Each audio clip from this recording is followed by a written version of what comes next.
So everyone has different riding styles, different riding preferences. And the kind of riding that I love doing is on these quiet roads, right? On these quiet country roads where there's no traffic, there are no wankers to kind of tail you and hit you. You minimize the the risk of getting hit, and it's just really nice and peaceful in the country, right? So there's a nice stretch of road close to where I live, where there are a bunch of twisties, and it's just quiet. I can ride by myself, very few cars, very few interruptions. And I mean, it's all individual. I mean, everyone has their preferences. This is the kind of riding I enjoy. I mean, sometimes people go to the racetracks. They love going to the racetracks, but for me, I like the quiet ride.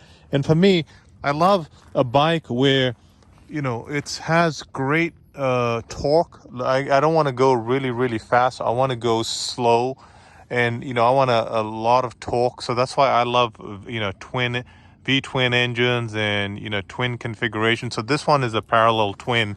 It sounds like a V-twin.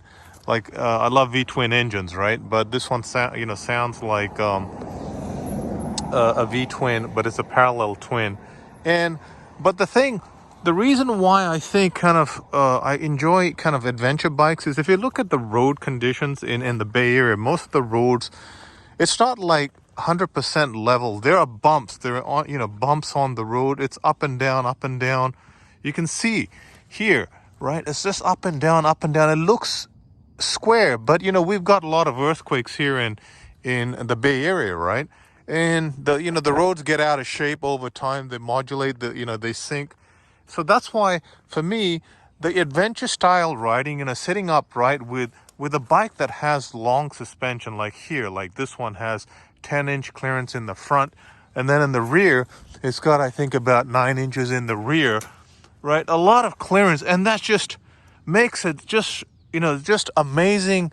The suspension is just amazing for these bumps, for these roady conditions, and that's why I love kind of adventure style riding. And then I know, like, people get adventure bikes, they think they're gonna do off-road, but really when you get an adventure bike, most adventure bikers, they don't really do much off-road stuff. They do it, maybe 5% off-road, because it's too heavy. These bikes are too heavy. The GS 1250, all these big adventure bikes are very, very heavy to take off-road. That's why, most people just do very light. They do the trails, the fire trails.